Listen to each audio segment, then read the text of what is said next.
workshop. And our first item on the agenda is our elections department and registrar, one of our registrars, Maria Susano. And you can introduce yourself because I probably just mispronounced your name. Nope, But you did it just right. good. Thank you for being here, Maria. You're welcome. Go ahead whenever you're ready. You might want to pull the mic a little bit towards you, just to make sure it's picking up. Towards you a little bit. There you go. Oh, do we want to call the roll, Sue? I sometimes forget that. My apologies, everybody. Roll call. All right. Mayor Lesser, Here. Deputy Mayor Rhodes, Here. Councilor Bailey, Here. Councilor DeCiaccio, Here. Councilor Durick, Here. Councilor Forrest, Councilor Pentelo, Here. Councilor Wands, Here. Councilor Weiner. Thank you. Thank you. And now, Maria, the Okay. floor is yours. Well, we're a quick one. We're pretty simple. We had small increases in our personnel. You'll see 3% for our deputies, and it was about the same for Carol and I. We're happy to now have our deputies getting the increase that the town workers get. So thank you for that. That just makes it easier for us. You'll see we're seasonal increased. That increase is to account for the additional hours that our two deputies work during early voting. This year, it'll be 7 days of early voting in August if there's a primary, 14 in October for the general election.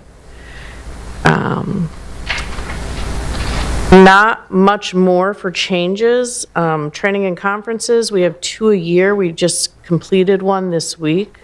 There'll be another one in the fall and again in the spring for the Registrars of Voters Association of Connecticut. And since we know where they are, there's no overnight expenses related to them.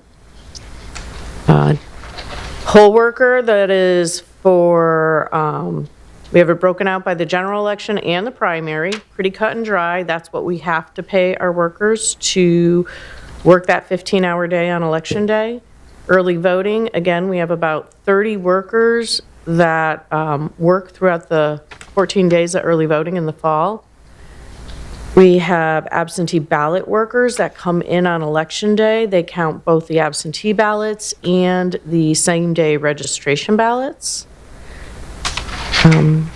Under the primary section, it's really all the same things, but not so much with the same-day registration. That's really the only difference. And again, it's only 7 days of early voting versus 14 days for the general. Each year, we have to make sure that we have enough trained moderators to work at our 6 polling locations. So we account for training costs. It's about $200, I believe, per person to train them, and the certificate lasts for 4 years. So we kind of have a rotating, every year we have to get a few of them recertified. Postal Business Poll Book, those are the poll books we use on Election Day. Those are the laptops, which hopefully are going to be replaced in the next year or so. But that is the maintenance fee for the software and for the support. Election worker software, this is something new that we demoed for free last year for the municipal election to help with the scheduling of the 30 employees that work for us. It worked really well with our workers. They were happy. They are able to go on and actually tell us what shifts they can work. And we do have to balance each day by party association. So it tracks their party association as well. So it's a really helpful tool for us. And then it puts together all of the pay information that we send to finance.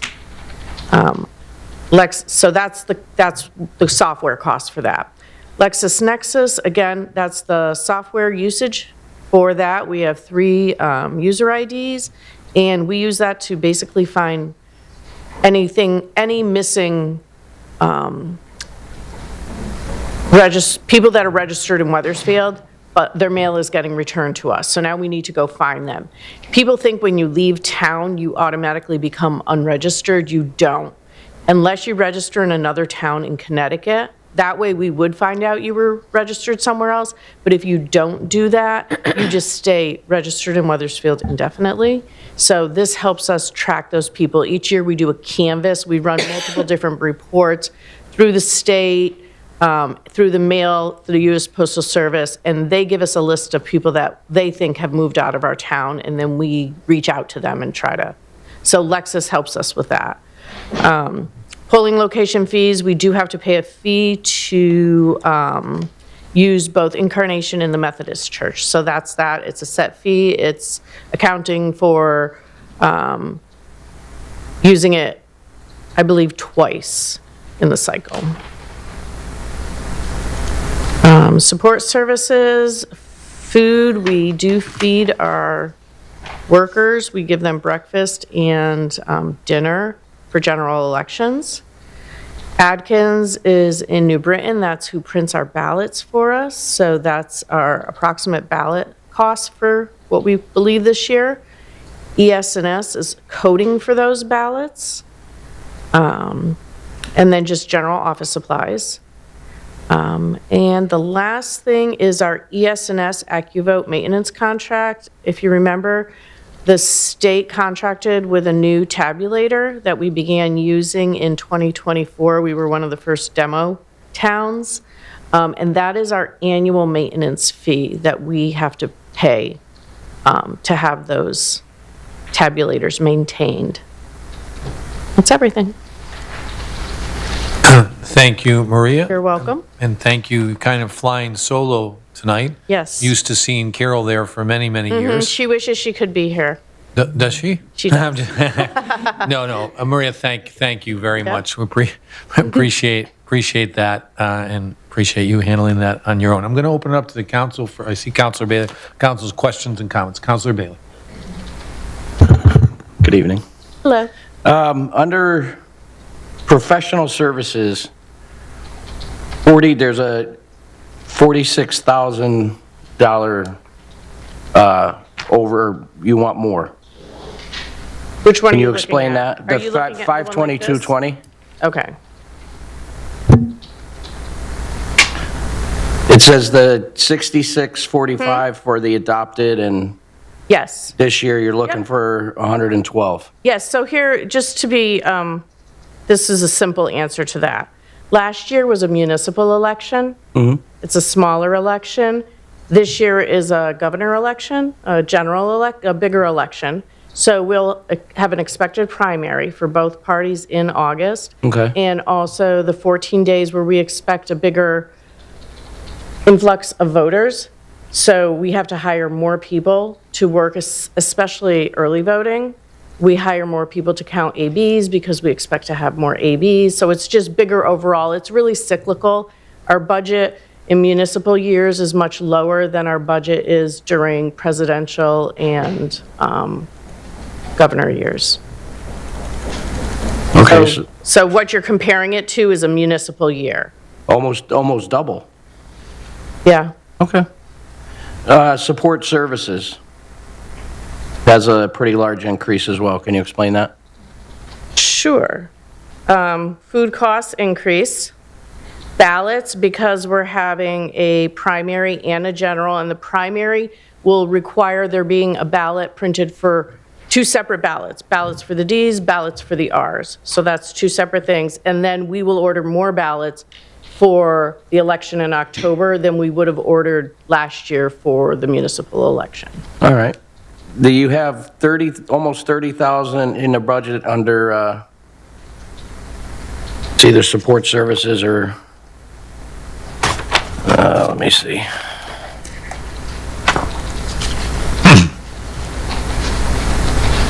Professional services. Under salaries and wages, with only a couple months left in the budget year, can you carry some of that? You're talking about what we have left in our budget? Are you looking at this one? No, I'm looking at what you have left. The available is 29,356. Yes, that's because we still have to get paid in May and June.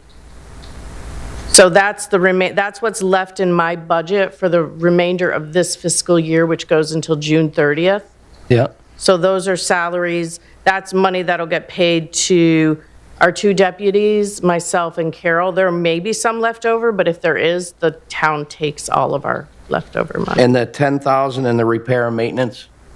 10,000 in repair and maintenance. That could just be a timing on the bill. That's our ES&S bill that we may not have gotten. I believe it's due in May, so I just Okay. don't have that bill yet. Is that like for them to maintenance the machines and Yes, the we voting? have 16 tabulators and one really big tabulator that we use for ABs and early voting. Okay. So that's the contract that the state basically entered into on each town's behalf.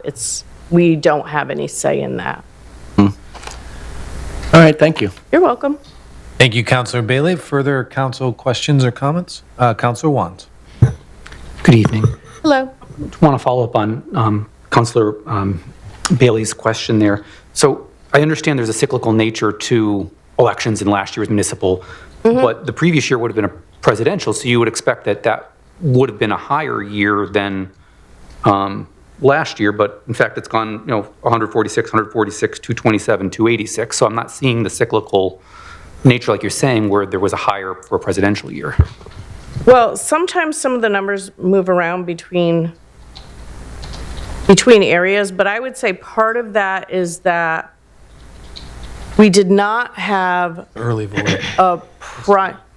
we didn't have 2 primaries. We didn't have a primary for each party. We only had a primary for one party. So that's part of the difference there. We didn't have early voting either. And that We was a did, big that's part. right. We didn't have early voting in '24. Well, in '24, we did at for the presidential. We did. Not the primaries, I don't think. But I will say this, we received $18,000 from the state that year towards early voting, and none of the budget numbers for this year do not account for us receiving any money. We've not gotten any notification that there will be any money coming to the town. So there were some higher costs there. And it's possible there's some costs not showing on here because they were included in a special project for early voting that didn't fall under this budget. Thank you very much. You're welcome. Thank you, Councilor Wands. Further council questions or comments?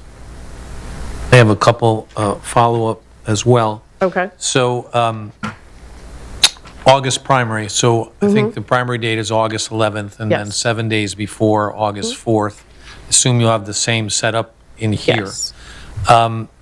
My question is, do you need more workers or fewer workers depending on the number of primaries? So I hear there may be a gubernatorial primary on the Democrat and Republican side. There may be a congressional primary. All those conventions happen in May. We'll find out what primary. Is the budget and the number of workers you need, is it somewhat based on how many primaries we have? It's not. It's based on the assumption that there'll be both a Democratic and Republican primary, but not based on the number of races in that primary, if that's what you're asking. Well, so let's say we, and I'm hearing we're going to have one on each side, but who knows? Yep. If we have one on just one party, do you need fewer workers, and thereby maybe the cost is less? Or does it not? Yes. Okay, Yes. okay. And then poll workers. Well, let me first ask, are we having trouble getting them? I know some years we've had trouble getting poll workers. Yeah, we have a great core group of poll workers that come back every year, and now we have a great group of early voting workers that come back each year. But we are always interested in hearing from people in town that would want to work the polls. Absolutely. And we pay them all a flat wage, is it like $20 an hour? I'm talking the poll workers. The poll workers, each role is paid slightly different. There's some roles that are paid more than others, but it is a flat rate for the day for poll workers. And do many of them work the entire day, Oh, like 6 yes. a.m. to 8, so they're like 14 hours, some of them 14 hours? 98% of them do. It's a very long day. They come in at 5:15 in the morning, and they're there till about 8:30 at night.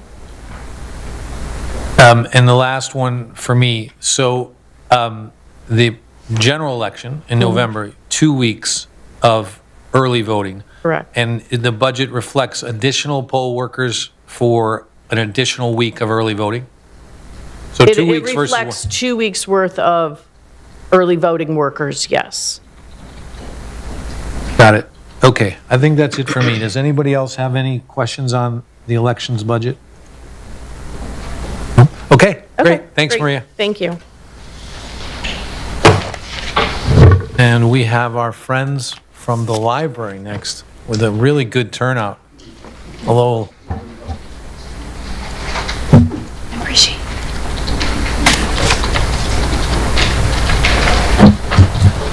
Hello. I'm going to let Brooke do most of the talking. Oh, yeah. Keep going. Go that way.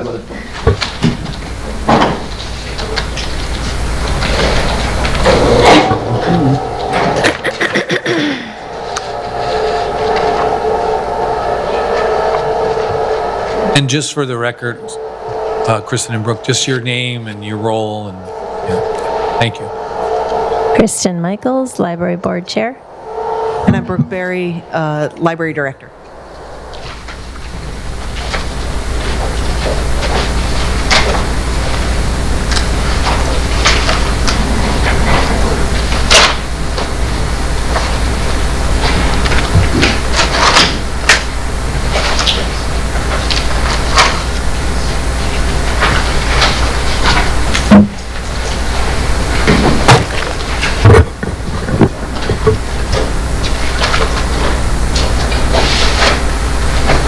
I'll try to be as quick as my supporters on Monday night.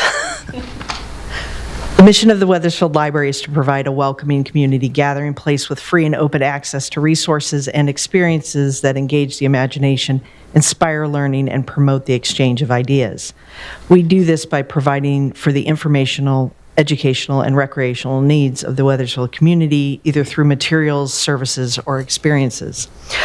You can see highlights of the previous fiscal year, and we'll have new numbers July 1st. But you can see items borrowed is up, reference questions asked up, patron visits were up. So things are looking up. So those are the highlights of the previous fiscal year. And how do we stack up compared to other libraries in the state? These numbers are up. Last year was 8.7 for Wethersfield Library and 6 for the state average. So this year we're up.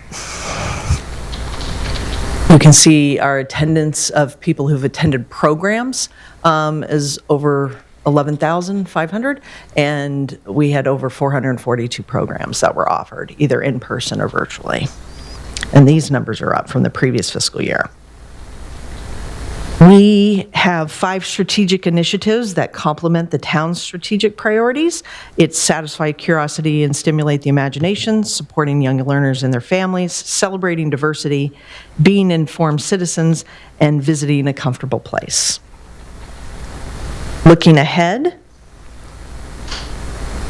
we're currently in the middle of Passport to Libraries, where people from all over the state come and try to visit as many libraries as possible. This is run by the Connecticut Library Association, and we've had over 400 visitors just coming into our facility in the first 2 weeks. We're going to run out of prizes this weekend. The quick giveaways, like a ruler or something like that, or a pen. It's kind of like the wine trail, but for libraries. I like to think more exciting, but we have we've put out that we're the library board and the organizers, in collaboration with the organizers of Book Walk, which happened last July, to have Wethersfield's first poet laureate. If you're interested, you are all technically eligible. The library board and the employees are not eligible, but you are all eligible if you guys are poets and you didn't know it. You can put in, it ends May 1st, and so we're excited. We hope to get a good number of applications for this. We are about to launch a new catalog. This happens every 7 to 10 years. I won't tell you how many. It's been a lot of catalogs I've been through in my life, and and so the consortium, 30 libraries are launching this catalog. We will have some downtime during that, but we're starting to get the word out on that. So that's an exciting change coming up, and it should launch June 3rd, fingers crossed. We have our summer reading program, and this year's theme is Unearth a Story. That is happening. The summer reading program is 100% funded by the Friends of the Wethersfield Library. And this year they have given us $9,000 to do this one program. So we're excited about that. Library redesign. And so we just opened bids last week for the trades. And so now we're going to rebid some of those bid packages. I'm saying words if I really know what I'm saying, but that's it's been a learning process. And so we're going to be rebidding some of that, and so a couple of the trade packages are going to go back out. We hope to bring this reviewed by with the construction management firm Downs, and we'll be reviewing with the building committee, the library board, and I'm hopeful that no later than the first June meeting that we're before council again about this. So fingers crossed. The timeline did just shift. We were on track for completion December, at the end of December. Now it's going to probably push to January is what I'm guessing. So we're off first time by a couple of weeks. And part of that, it's separate funding. Order. Thank you, Deputy Mayor. The sorting machine. So the construction project is going to put a hole in the wall for us, and then we'll have this equipment. And so this is money from CIP from a couple of years ago. We're going to be making sure that the new catalog will in fact work with this system. So my signature is not on any contract yet, and will not be unless it's working. And so I will be taking a road trip to Schenectady, New York to make sure it's working. And then Manchester is launching theirs and should be doing their grand opening of their new building, and they're supposed to be utilizing the software. And so hopefully that will be happening. And so that's where we are in that process. And then on Tuesday, who makes all of this possible is the great library staff. Tuesday was National Library Workers' Day. This week is National Library Week. And so thank you to all of them. They make all of this happen because there's a lot going on. So that's it for the patient. So if we get into the budget book and go through, you guys are looking at I'm guessing the budget summary. Kind of look at it in two different spots. So we do have an overall decrease, and it's because the health insurance and the workers' comp have been removed. And if you look at the bottom of the summary sheet, you can see what the health costs were projected at $356,922. Workers' comp is $1,800. And if you were to add this into our budget would be at like 4 or 5%. So wherever you put it, it's not saving the taxpayer anymore. I mean, it just, where you plug it. And so, but, an accurate reflection of the library's budget, if it included this, and we'd be at like 4 or 5% would be the ask. And a lot of that would be driven by the health insurance cost. And so that's just this, it's just an uncontrollable cost. And to go down the line, increases in personnel is over 61,000, 55,000 of that is contractual. This is now, July 1st will start year 3 of the union. I have two unions, unions contracts, and then we'll be up for negotiation again, I guess, January, February, winter, yeah, 2027. So a lot of those are contractual. There are salary increases for the non-union staff that have been plugged in as well. We have a decrease, there is going to be a slight uptick in defined contribution, and that's kind of driven by salary, the percentage that's given there. And then if I go down to travel, training, and dues, we did do a reduction. We do not expect as much training, traveling. Dues are always dues. And that's because we've got this renovation project going on. So we did decrease that. We did do a decrease in programs because we're not going to be able to do as many programs because of the renovation. The community room is being transformed into like adult and teen books for a period of time. And we've already kind of started working towards that. We're having library board meetings already in the police station or in a different program room within the library. And last Friday, for example, we had 75 people in this town hall chambers on Friday afternoon during spring break, a children's magic show program. I mean, so we're using space wherever we can get it. And thank you to the town manager for allowing that to happen on the brand new carpet. There were no flames, no bubbles that would wreck this beautiful carpet. Magic, right? It's magic. So we did decrease the program because we just can't deliver as much as we'd like to because of the renovation project. There is a decrease in tech support services, but that has been moved of $95,000. That $95,000 has been put into the IT equipment and software. So we're really trying to be as transparent, in an effort to be as transparent as possible about where we're budgeting the line in the munis category versus where we're actually charging it to. And so tech support services is really what we've tried to make this be, is public-facing software, databases, things like Hoopla, Overdrive, that kind of, which is actually, Hoopla and Overdrive alone is $50,000 of this money, but Ancestry, so these different databases. So that's really what's in tech support services. And then if I jump down, an increase in IT equipment and software, that's really your hardware, software that we use for staff, our contract with Novus, which is our contracted IT, which is still less than what we would have,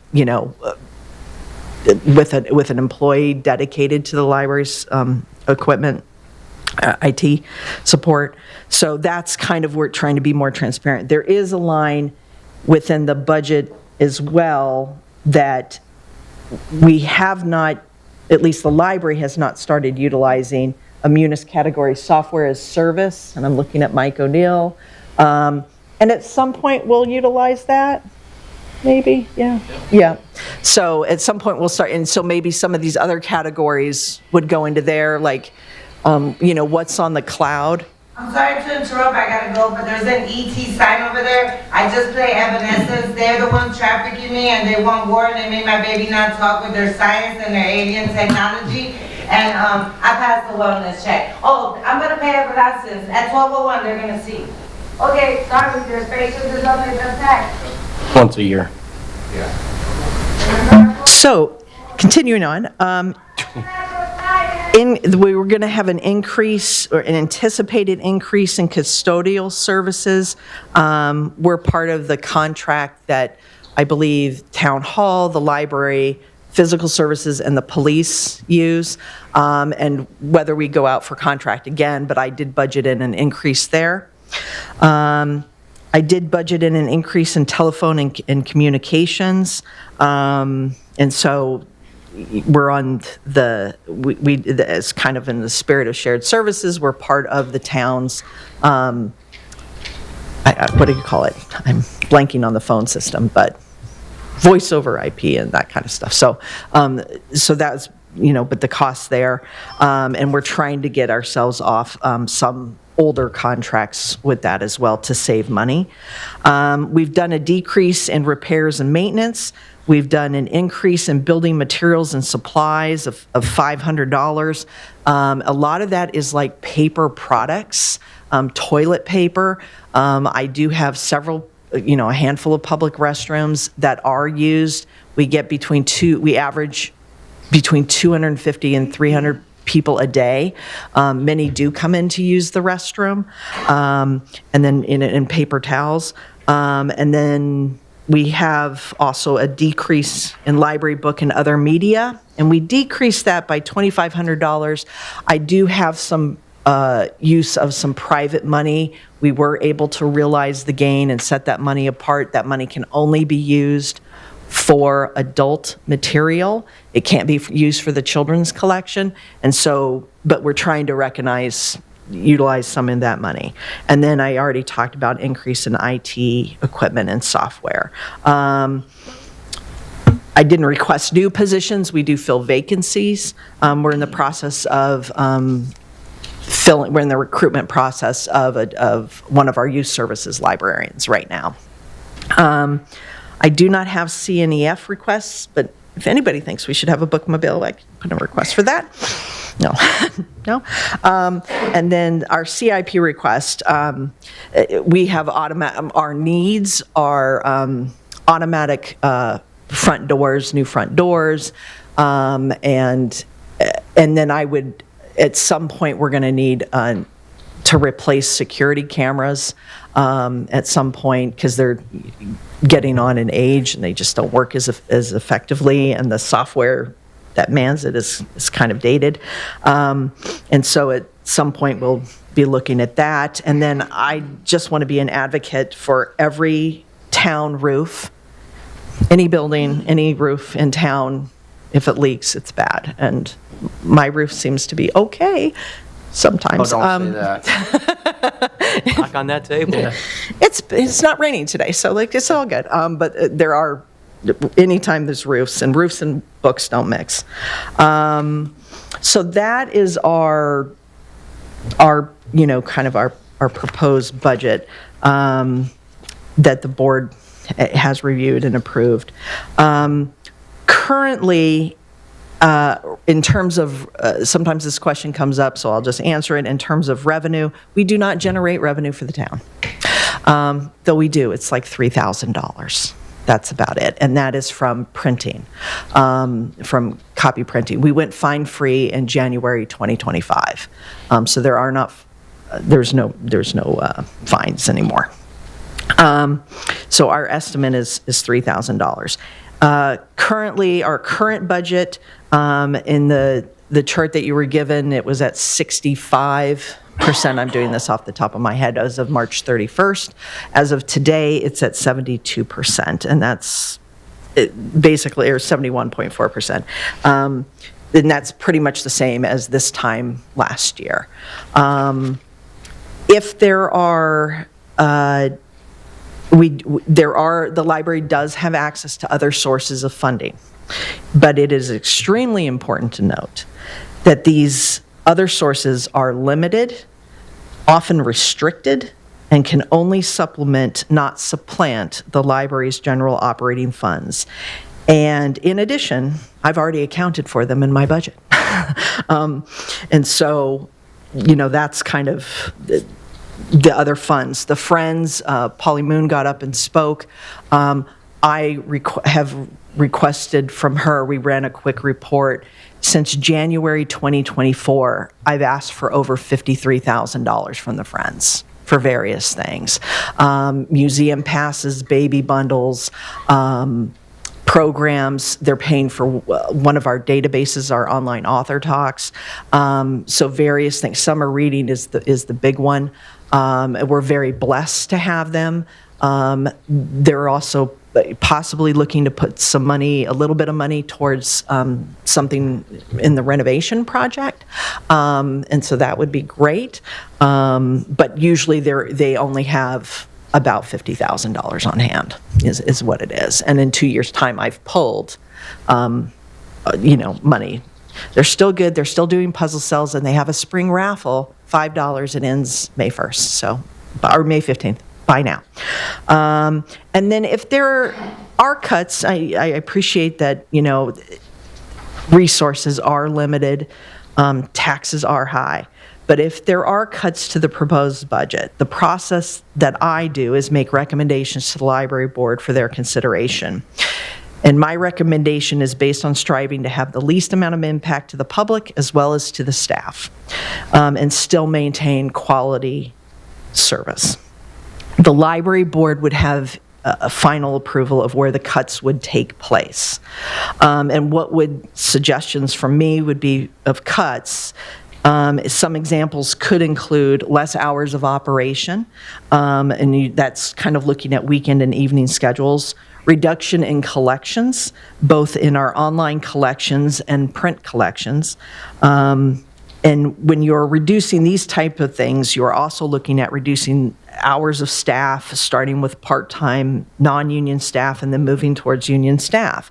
I've tried to anticipate cuts, and I've been here for about 11 years. And since that time, I have reduced, and working with the library board, the number of full-time equivalent positions from 23 to 19.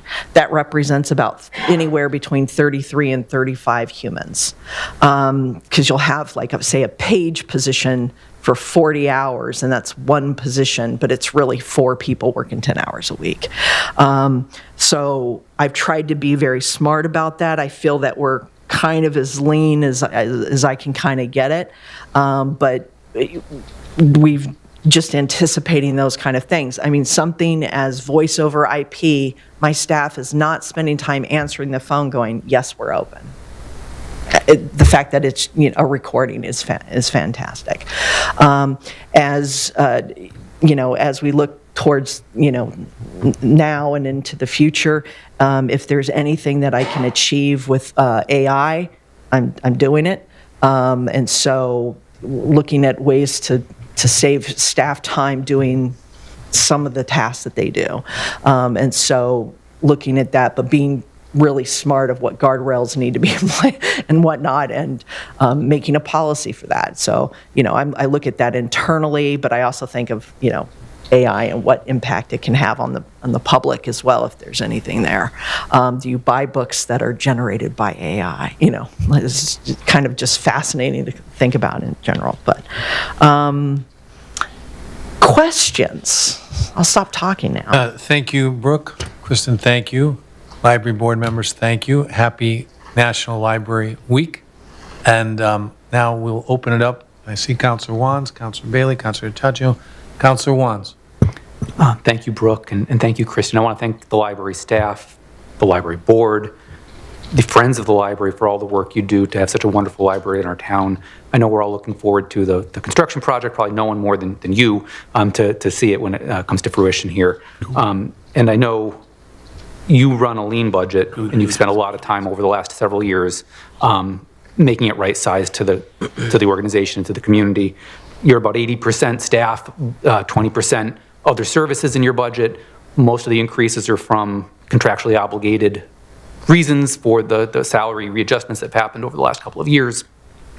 I still don't know how you do programming, and you're dropping in even lower for $5,000. I mean, I do know you do it because of the Friends of the Library and all the generosity they put in, but it's an amazing thing to be able to have all the programming you do for adults and for children for $7,000 a year usually, and now we're going down to $5,000 a year. I want to just ask 2 questions. One, I know you talked about the time period, and you mentioned January. Is January when the construction starts? No. Okay, when does the construction start? So I'm supposed to get something revised at the next library board meeting from Downs. They're coming to present to the library board. And it's a public meeting. Everybody's welcome to come. I'm anxious to get a revised timeline. And so we were anticipating mid-June. I'm hoping that my hope right now is that we're off by a couple of weeks and that we start July. And that puts us off a couple of weeks, which would put us into January to end the project. End the project, that's To great. end the project. So I'm hoping July, yeah. Okay. And we do intend to stay open during the renovation as much as possible. There will be periods where we may need to be closed for a couple weeks so they can throw down carpet, throw it, let's get it done. So, My other question, and you mentioned this, I know your library and libraries across the state are being hurt by the costs of the online books. I know our state passed legislation last year, but it does not go into effect until another state passes. Similar legislation is triggered that could lead to savings. Has another state passed legislation at this point in time? I think we're like one state, I'm not 100% sure. So I think we're about maybe one state short of it triggering, at which point we anticipate the lawsuits where the publishers will claim copyright and it's a federal issue when in fact the profession does not believe it's a copyright issue at all. And so I could get back to you on that. I'm not 100% sure. I'm just hopeful that it will pass, we'll get some savings, and hoopla and overdrive will cost less for the citizens. Thank you, Brooke. Thank you, Councilor Wants. Councilor Bailey. I apologize if I missed this earlier. Your 54412, the IT equipment? Yes. At 100,000 uptick. I may have missed it with our special guest. Yes. Oh, so that 95,000 was moved from 52,225 into this line to more accurately reflect where I've budgeted versus where I'm actually charging it to and counting. And to be as transparent as possible. That And makes total sense. Okay, and I suspect that if we start to utilize this service as a software as a service cloud category, that another adjustment would be made. No, makes sense. Thank you. Thank you, Councilor Bailey. Councilor Chachiolios. Quickly, since Councilor Bailey asked the question I was going to ask, I do have a little different question. In your professional opinion, do you think that there would be a way in the future for the library to make revenue, earn revenue for the town? I think People are paying $3 for a cup of coffee. Maybe membership or something? so. The highest we've ever made for revenue for the town was like $20,000. Any dollars? Yeah, and so I'm hopeful that once we have our Canon copier, the new Canon system, we're mostly rolled out, not fully rolled out, that we would actually generate a little bit more, maybe a couple $1,000s more, but with us being fine free, and our programs are free, so access to a free library is a very American kind of. Are we one of the only that are free, or most are free? The entire nation is free. All free? Yeah. 100%? Yeah. And so in some states, it's not here. I happen to live in another town. The fact that I'm not paying to be a member here is great. My card will work here. And that's unique to Connecticut. But if I was in a different state, that other town would charge me, say, $25 or $50 to join that library. So there are other models, but Connecticut, your card works everywhere. Yeah. Pretty cool, to be honest with you. Yeah, it's actually remarkable. Yeah. We spend a lot of money on stupid things nowadays. Wondering if there's something else we could do. Thank you. Thank you, Councilor Chachio. Councilor Pentelo. Hi, good evening. You took the from support services, took the 95,000. There's still 75,000 in there. What is that used for, support services? So that is used for things like our public facing, like Hoopla, which is online audiobooks and that kind of stuff, and books, as well as Overdrive, or Yep. what's used with the Libby app. I could pour $50,000 of that 75 is just for those two. I could easily put $50,000 for each, have that be 100. It's like an endless, for every checkout, I'm getting charged. And so it is, you cannot put enough money into these two to satisfy demand. So we've tried to limit. We used to be able to offer 10 checkouts per month with Hoopla. We're now down to 4 in order to control costs, because I just can't pour all that money. But it's an insane amount of money that we could give to those two companies. And so we do have allowed, there's a mechanism in place that we can share our ebooks with Overdrive specifically with the Board of Ed. So we've done that, and we actually spoke with the Board of Ed about that today with some new members of the Board of Ed, and just said, hey, we've got this, that the students use their student ID and can get into the public library catalog, or public library materials. We do not subscribe to things like the World Book Online, because the Board of Ed does, and that takes care of most of the students in the town of Wethersfield. And so I try to be very cognizant of what is being offered elsewhere versus what I'm offering here. Does that perhaps hurt a student who is at Corpus or whatnot, that they don't have access to it? Perhaps, but these are the decisions we kind of have to make. And we evaluate the usage of each database. So this would include also Ancestry, consumer reports online, that kind of stuff. So, yeah. Does that answer your question, sir? I think so. It's Okay. because you move into IT and software, which both of those are sort of, right? Those are software and apps and stuff like that. It just feels like that 75,000, and Hoopla is a free app, correct? I mean, but you pay? No, we pay. Okay. Right, yes, nothing, it appears to be free, but there's money that's going into it, Okay. yeah. And every time a book is checked out by a patron, there's a cost, whether they've actually read the book or not. Yeah. So if you borrow an online book and you return it, it's not the same as Right. borrowing a physical book and returning it without having read it. Yeah, that I can use again and again, yeah. Hey, thanks, Scott. Thank you, Councilor Wands. Councilor Penelo, thank you. Any further, I have one or two quick things. Any further council questions or comments? Just a couple quick areas for me. First, books. So I know we've had a kind of similar budget over the last several years of around 100,000. And this question goes to books as well as periodicals, newspapers, things like that. And I know a lot of the patrons sometimes tend to be retirees, but are we seeing any, with the use of more people online and reading periodicals, newspapers, even books in some ways, are we seeing any type of transition, I'll use that word, from away from that? And as you're answering that, is our budget of about 100,000 for books, is that similar to what we might find in libraries our size or libraries in our area?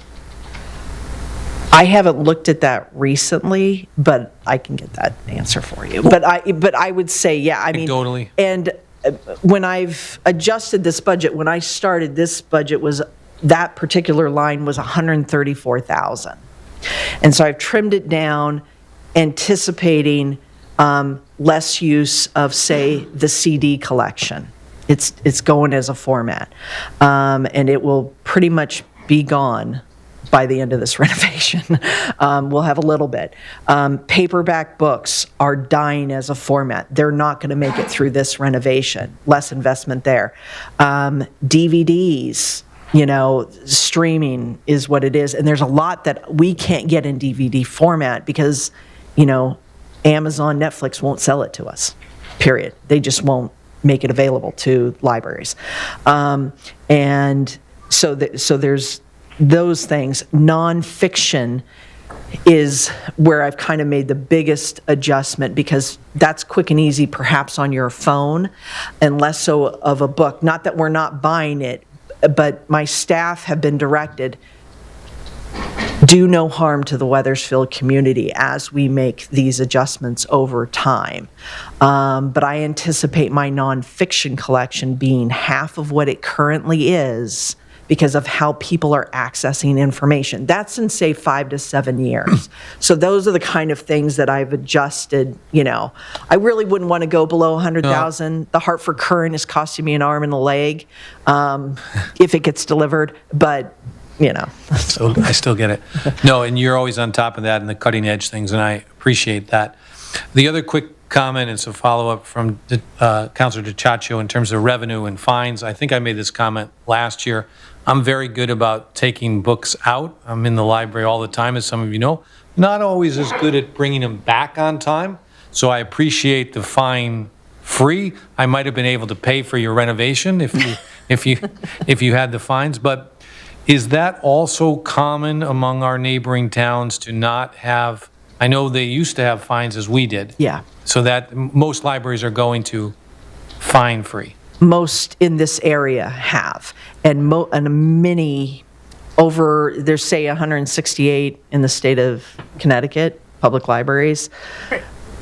I want to say 75% are fine-free at this point. Yeah. So I want to thank you for the work. You've always put a lean budget together. You've always managed the finances very well, as all of our departments do, but talking about yours right now. The work that you all do is so much appreciated.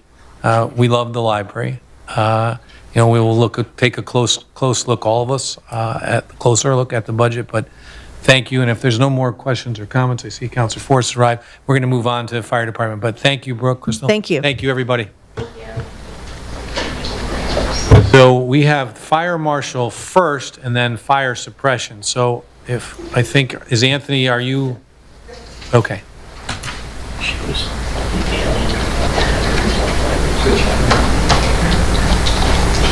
The same one from last year. She lit a cigarette. She lit a cigarette in the hallway. She gave me the finger and ran. She comes here. She came last year. Yeah.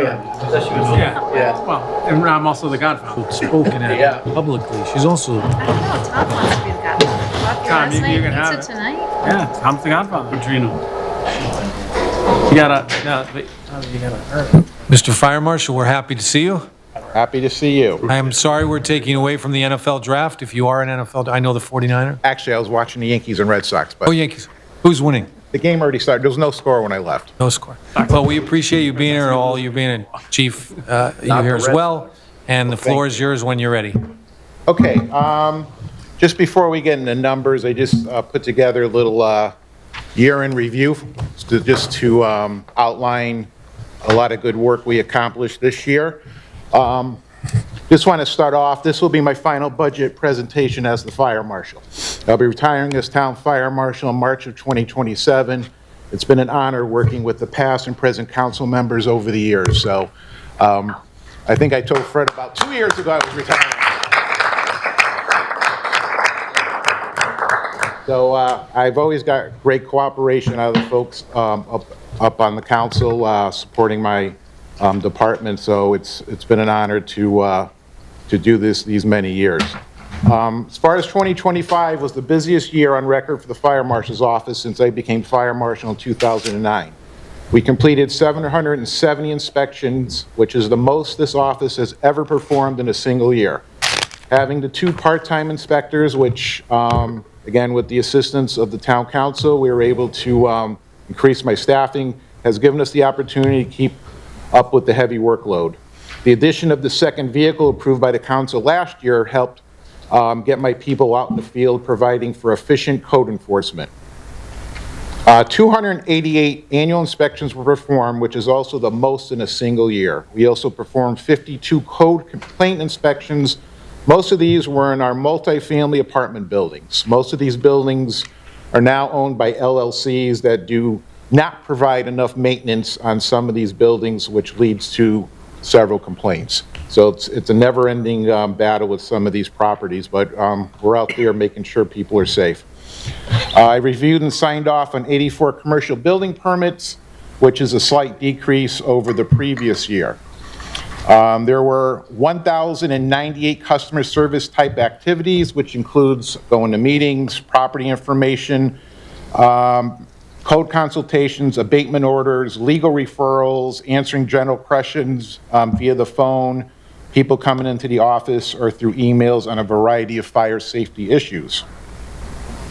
On our alarm reporting and alarm monitoring duties, we worked with the state and our records management software to switch over to a new National Emergency Response Information System. This is a new system that was put together by the federal government. This new system is reporting for fire statistics. The system is based on today's fire service, which responds to more service-type calls than true fires. The old ENFR system, which was developed back in the 1970s, which really emphasized documenting the true fire problem in the country at that time. And it did a very poor job documenting the types of calls that the fire service actually handles, like hazardous materials incidents, rescue service calls, electrical hazards, and other types of fire departments type services that the fire departments provide every day. So we do have a new system. Next year, we'll have better figures for you that will have a better snapshot of the services we provide to the community. Yes, we still put out fires, but since the 1970s, we've done a lot in code enforcement to try to prevent fires, and we're doing a pretty good job at it. 159 investigations were conducted, which included 30 fires and 129 investigations dealing with hazardous material releases, CO issues, and electrical hazards.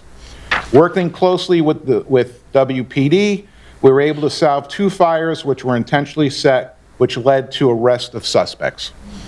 The office also logged in 140 activities, which included taking part in fire and lockdown drills in our town schools, attending the town and CREC safety committee meetings, fire prevention activities, replacing smoke detectors and batteries for our senior citizens in their homes. On the emergency management side, we applied for and received an emergency preparedness grant, ran a tabletop exercise, took part in a tabletop exercise with the Board of Ed, and met and prepared for the 2 large winter storms that we had a few months ago. So that was just a highlight. Like I said, this was the busiest year we had on record. It's been a big help adding the second part-time inspector that we added a few years ago, and again, having the second vehicle has helped out tremendously. Going over the numbers, as you can see, there's a decrease in our actual budget, and again, that goes back to some of the insurance costs that were removed from the budget. Some of the details, salaries, the 50001 account, there is an increase. We've been giving slight increases to our 2 part-time inspectors for the past couple of years to try to get them in line with the rest of the communities around us. One of our inspectors will be going up to $32 an hour. My second inspector, who's actually only 15 hours, we've increased his weekly hourly to 19 and a half hours, and also provided to get his salary up to $30 an hour. The first inspector that's making a higher hourly rate has been with me a long time, so that's why his rate is a little higher based on his longevity working here. We also put 3% in increase for Fire Watch. There's times when I have to assign firefighters to do Fire Watch at some of our events like Holiday on Main, some of our Corn Fest, things like that. Sometimes we have broken down fire alarms or sprinkler systems in buildings that we have to maintain a Fire Watch. If the system's out of service for a certain amount of time, we provide a Fire Watch, and we pay the firefighters to perform those duties. I'm going down. There's a change in the FICA and the health benefits, which I'm sure the town manager and Mike are going to explain later. But again, that's no longer in my budget. Training, we've decreased it $750. We've taken advantage the past couple of years. The state of Connecticut, through the permitting process, has a fund to provide training. So we take advantage of a lot of online training or free training to meet our hours. I just got recertified, so you have to be you have to have 90 hours of certification credit every 3 years to maintain your Fire Marshal certification. So I'm good for another 3 years, but I won't be doing this for another 3 years, so I've met my quota. Support services, this is a little change was made here that's probably not in your information, but the 52225 account, there's a plus $1,900. We're going in with Cromwell, Newington, Rocky Hill, and Berlin to purchase a 3-dimensional camera for fire investigations. There's only one other camera in the state like this. The state police has it. It does an excellent job for panning fire scenes to document everything, all the damage and any type of evidence. The camera is extremely costly, so the towns are going to chip in together to buy one camera. We will share it. It'll be housed in Newington. If we have a large fire or any type of fire, if I need the services, we'll call over to Newington. They'll bring it on over and would use the camera. Even though there's a $1,900 increase, or we've provided $1,900 for the cost, we also put in for a grant. We won't know if we're going to get the grant until September, so actually this cost may come down if we get a grant. This kind of offset some of the pricing. So this figure, that's the maximum we're going to need if we have to purchase it outright. So there may be some savings there. One thing that didn't make it, and I'm glad Mike brought it up to me in the back of the room. Let's go back to that account on the spreadsheet here. We allocated $2,500 in the budget for our fire alarm monitoring system. Since 2011, we came up with a new system to monitor our own fire alarms throughout town. That's 20 buildings. Those are schools, town buildings, historic buildings down on Main Street, housing authority buildings. So when the fire alarm activates in this building, it sends a signal to the police station, the dispatcher gets it, dispatches the fire department.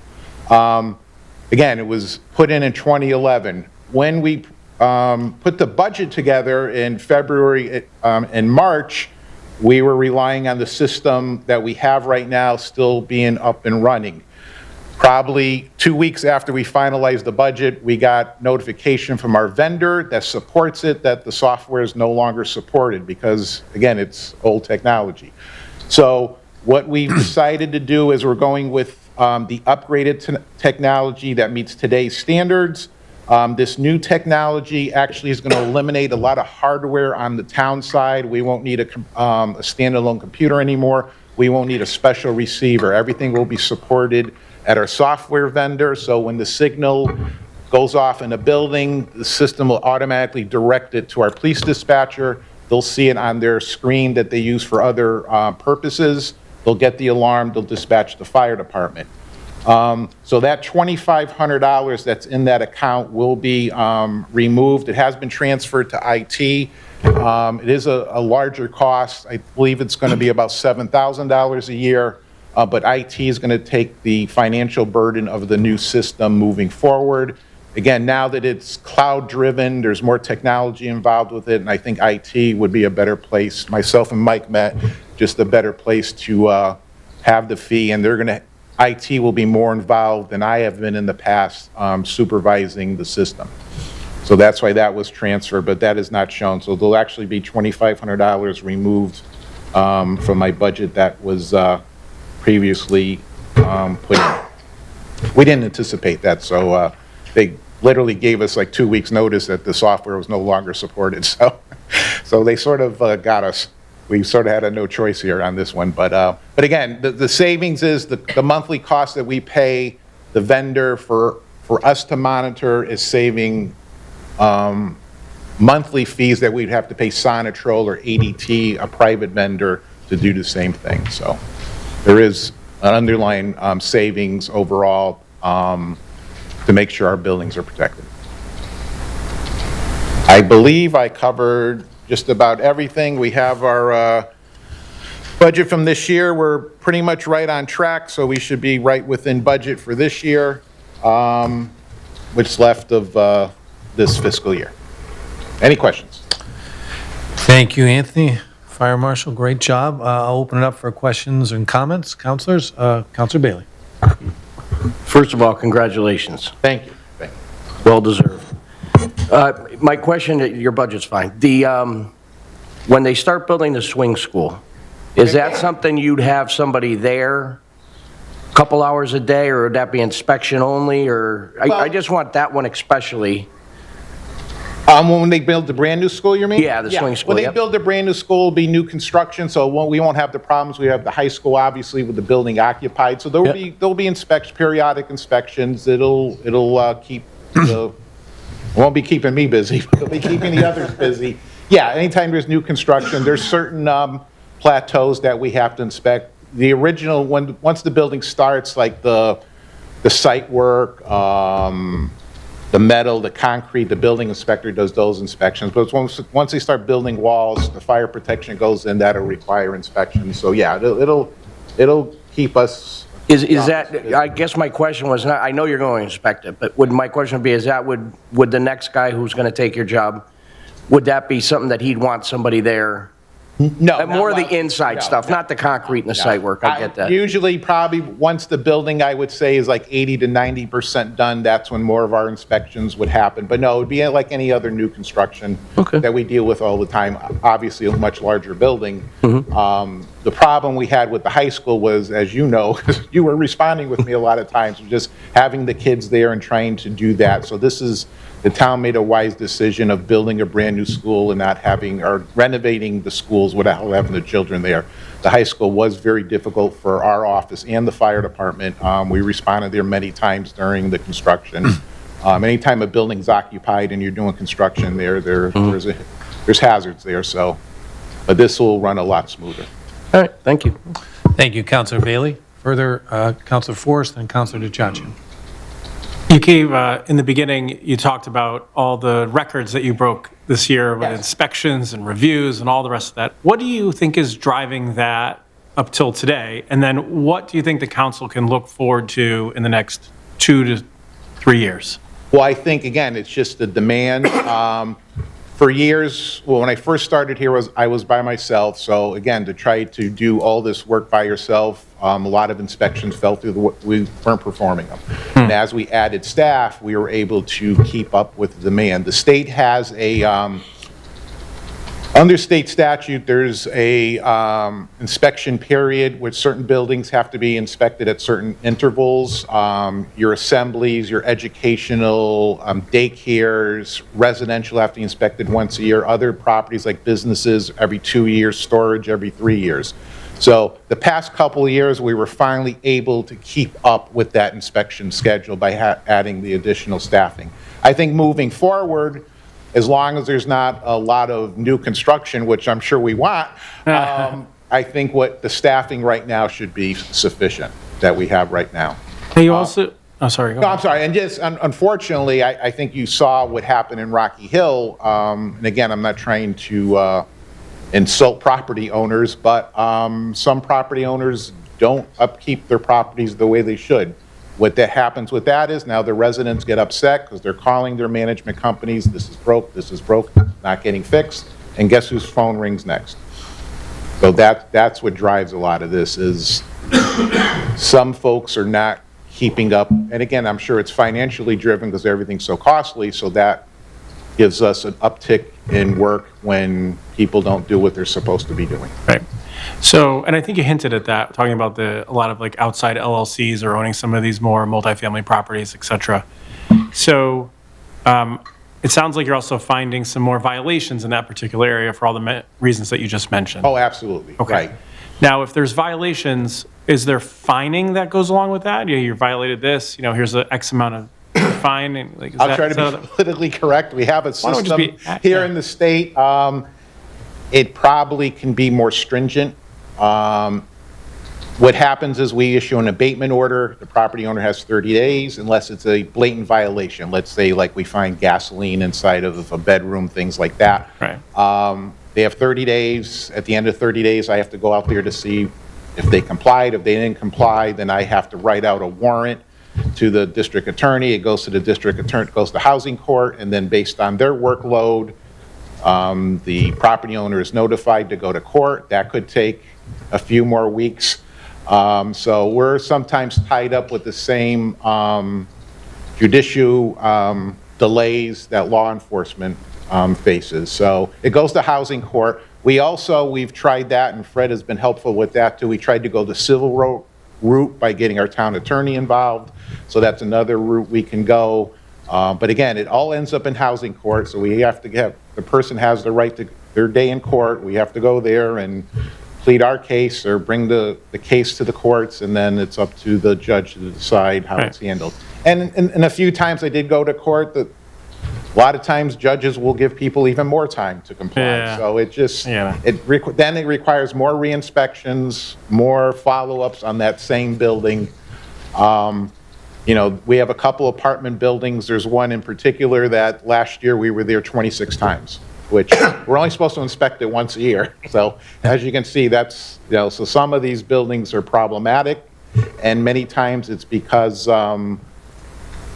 what should be being done by the management companies or property owners are not being done. So can we, that's, sort of the state statutes is one avenue. Can the town have its own set of violations like we do for other types of code enforcement and all kinds of other areas, and say, hey, we have a matching, town ordinance that says you have to have, I'm making it up, like fire alarms and, smoke detectors in every room. I'm not saying you do, but and so there's a state version of that, but now there's a municipal version of that, which can have a much more streamlined internal civil process here. Right. Under the state general statutes, the local municipality cannot create ordinances pertaining to the fire safety code or fire prevention code that are more stringent than the state's code.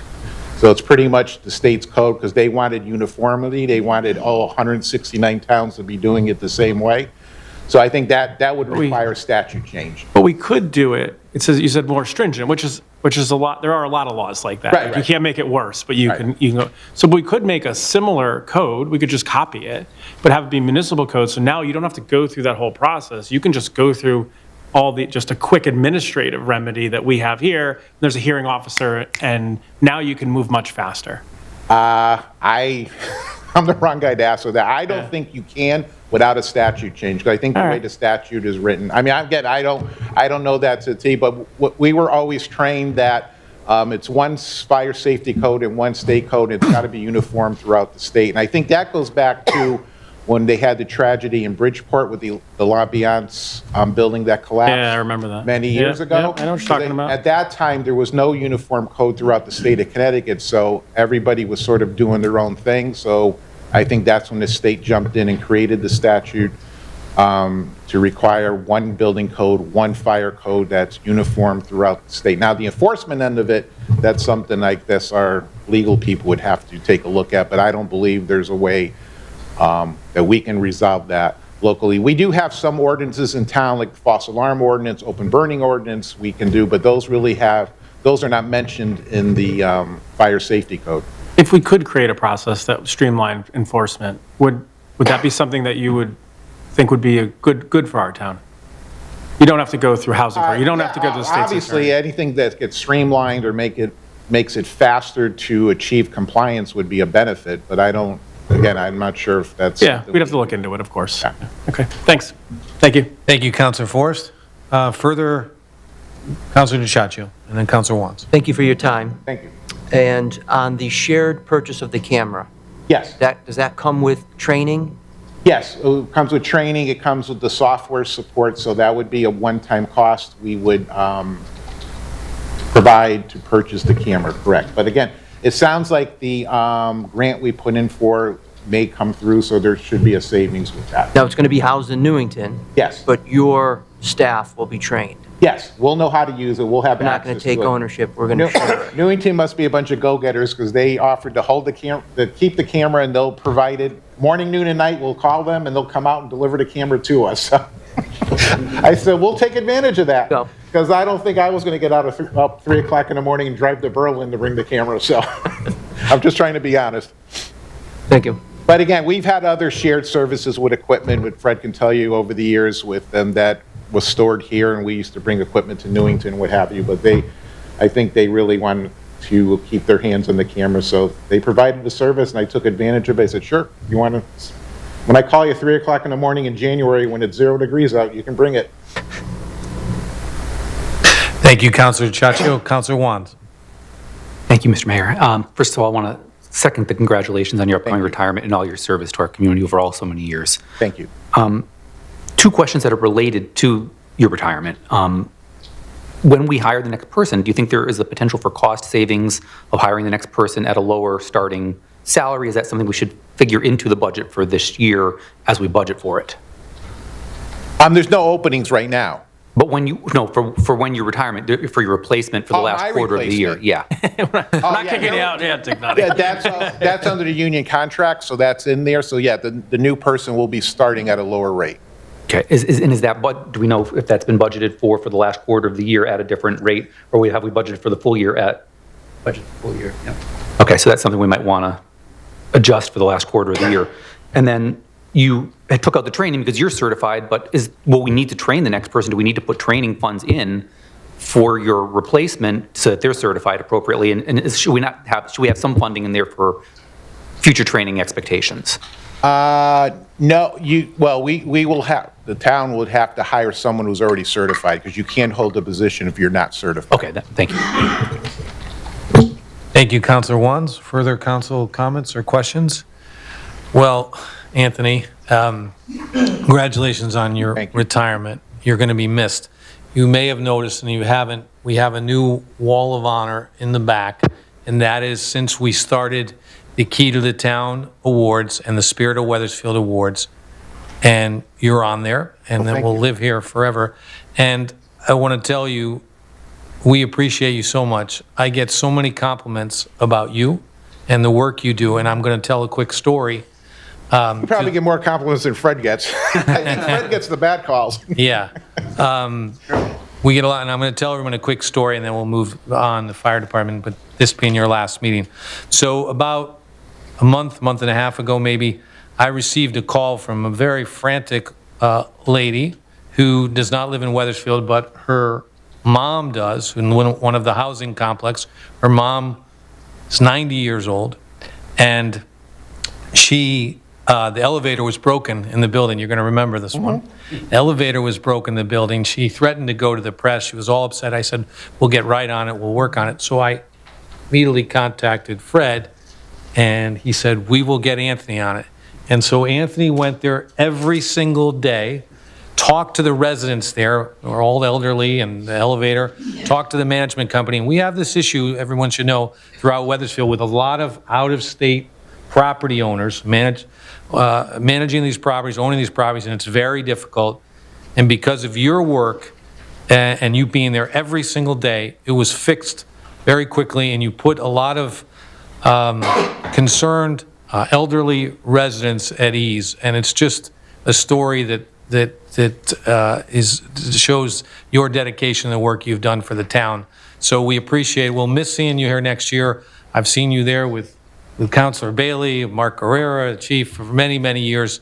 If you want to come back and do part of the presentation, you can. But thank you for everything. I have no questions on the budget. I'll still be part of the, as long as the chief wants me, I'll still be the assistant chief. So I'll still be part of the volunteer fire department. I just plan on sitting around the firehouse all day and hanging out. 40-something years now, right? Am I right? 43. 43 years. Well, thank you for your service as Fire Marshal. We know you won't be sitting here in that capacity. Thank you. If there's no other further questions or comments, yes, Councilor Dirk. Thank you, Mayor. Just a quick comment. Just want to congratulate you on your, I know it's a bit early, we're going to still have you around, but I did have some personal experience with you on different buildings, different projects that I did, and it was always a positive experience, and I hope that when we are selecting a new person, you'll be part of the project, part of the selection team, so we can get somebody who can replace you decently. In the past, we have had different people working in different departments, and it hasn't always been the greatest experience for the people who are on the other side, but you're a positive example, and thank you for all you do for Wethersfield. Oh, you're welcome. Thank you for the kind words. But just as doing code enforcement now for almost 39 years, it's tough. There's a delicate balance.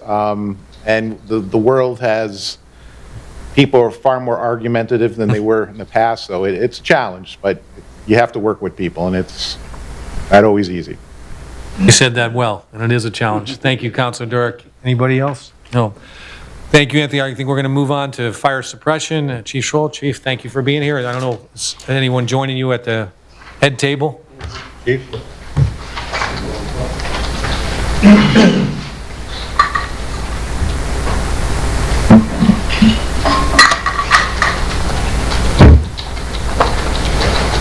Ladies and gentlemen of the dais, Town Council, thank you for the opportunity to speak tonight. Brian, if you can just turn the mic a little closer to you so we can hear you. Thank you. I'm fortunate enough to have my administrative staff with me tonight. Excuse me, our newly promoted Deputy Chief Dan Spina and Dan Bresnahan, obviously Assistant Chief Dignati. I've been here 45 years and he's been behind me for 43, so I hopefully he continues being my assistant chief in the next year or two, or depending how long I'm going to be here. Gary Sharkovich is out of the country on vacation. So I'd like to take a couple minutes and just give you a spotlight in time of where we are in the department as of today. Currently, the department has 61 active members. Excuse me. We currently, as of today, have 7 prospective members in different stages in the onboarding process. Those processes include background checks, physicals, paperwork sign-offs, online training, to name a few. Once they are all online, which should be the mid to end of May for most, that will bring us to a roster of 68 members. We haven't seen those type of numbers in years. I believe when I was appointed, we were in the high 40s. Right after COVID, everybody went down underground and people just didn't come back out. They're slowly seeing the light again, so they're coming back out. And, you know, we have a lot of good core group of younger members that are talking to their people and getting their friends out, and that's a big positive for us. Yes. They will take the time to get trained as an interior firefighter status, but will be very valuable, excuse me, on the fire ground once they come online. Interior firefighter status includes attendance in Firefighter 1 program, which is approximately 160 hours of classroom and practical training. The next classes start around September. Firefighter 1 costs approximately $1,200 per student. We currently have 3 members, probationary members, that will begin a combined Firefighter 1 and Firefighter 2 hybrid class May 5th, I believe. It's Tuesday in Rocky Hill, and that's $2,000 per member. So just training a brand new member is anywhere from $1,200 to $1,500 to $2,000, depending on the class they take in day 1. I'd like to cover a little deployment benchmarks. We're kind of a little proud of this right now with this new data seeking system that just went online in January. We were able to provide a couple benchmarks that kind of give us a little pat on the back compared to other communities. The NFPA 1710 is the deployment of suppression operations for career fire department. NFPA 1720 is the deployment of fire suppression operations for volunteer fire departments. NFPA 1720 uses a benchmark for deployment of resources for suburban volunteer fire department, which we are, of a response of 10 members on the scene of an incident within 10 minutes of a call. In January, excuse me, in January, Wethersfield Fire Department responded to an average, with an average of 19.9 members on the scene within 8 minutes and 7 seconds. 8 minutes, 9 seconds. In February, Wethersfield Fire Department responded to an average of 19.8 members on the scene within 7 minutes and 14 seconds. In comparison to the 1710 career deployment benchmark, which is 16 firefighters within 8 members, we're exceeding that. Fortunately, we're very fortunate that we're exceeding that right now. On the recruitment and social media team end, recruitment team members have attended an annual career fair at the high school, attended many civic events, and have designated recruitment flyers in many businesses in town. They've been very active on social media, and we continue to advertise on our seasonal sports calendar school system, just to name a few of our efforts. I was very fortunate to get in contact a couple of years ago, and we formed this recruitment team and social media team to meet Christina Ianaros, and I recently promoted to civilian department secretary, or department photographer for the department. She does great work. She's been here since probably day one, since the recruitment team started. She goes to our meetings, she goes to our drills. She's always there taking pictures of us, so we're getting a good volume of photographs for our archives. A couple statistics to go over. Last year, the fire department responded to approximately 724 calls for service. That compares to the calendar year 2024, where we've responded to 638 calls for service. Increase of that's approximately 80 calls. The department participated in 36 public or civic events in 2025, such as fireworks, holidays on Main, Porch Fest, fire watches, other community events that happen. The department members participated in 97 training sessions in 2025. In the year 2024, there were 63. In 2025, we took in 9 new members and 2 returning seasoned veterans, and there was 1 retirement. We promoted 2 staff captains as training coordinators, and we also promoted 2 members to the positions of deputy chiefs. With these appointments, we have realigned duties and responsibilities to keep up with the changes in the fire service. We have participated in increased specialty training in the areas of rescue and extrication technology, elevator rescue scenarios, EV fires, and their operations, just to name a few. We have had the great opportunity to bring in many experts in those specialty areas to provide us with great training classes. We also continue to do our required training in the areas of live fire training, hose lines, ladders, and vehicle extrication, incident command, yearly requirements. With some of our successes in the past few years, they don't come without a cost. As I turn to our budget request, it is more of a driving factor in this year's request. As we look at the budget details by object with the supplied request, you will see the following. Under the 5001 account, there's requests to increase that line by $15,000. With the increase in the calls for service, personnel, and civic events, there was a need to plan for what next year may bring. We're going to more calls, we're having more attendance by our members, we're having more members. So that's the driving force between that increase.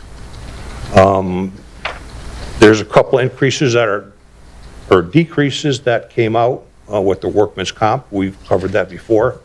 Part-time clerk, annual raise of $593. As we move down to $10,000 in turnout gear, the price of our turnout gear is increasing $1,000 per set this year. A set consists of a pair of pants and a coat. We usually replace 8 to 10 sets per year, and that will keep us current with the required 10-year replacement plan, standard required by NFPA. $5,000 in pre-employment and yearly physicals. With the increase in membership, there will be an increase in pre-employment physicals and an increase in annual physicals per year.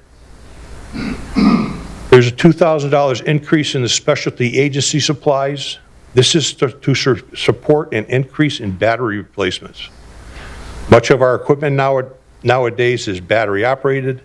Items such as extrication equipment, thermal cameras, meters, fans for smoke removal, and these batteries need to be replaced within a couple of years. That should cover our request in our operating budget for fiscal year 26-27. Have any questions about that before I move into the CNEF and the apparatus? Feel free. Thank you, Chief. Appreciate that, and appreciate 45 years and 43. You guys, I hope you go to 50 and well beyond. But thank you. So I know we have some significant things to talk about with the CIP, CNEF, and the trucks, but I want to open it up just for the operating budget. Does any counselor have any questions or comments? Counselor Bailey, former Chief Bailey. Hey, Chief. Your stipends are April and October, right? Yes. So they haven't come out yet? No. They were submitted April 1st. We haven't. And the water, that's for the hydrants is added into that, right? Yes. That has not been. When do they, May, remember, when do May they- or June-ish, we get a big bill from the MDC, Oh, yeah. which is about Yeah, yeah. $150,000. Okay.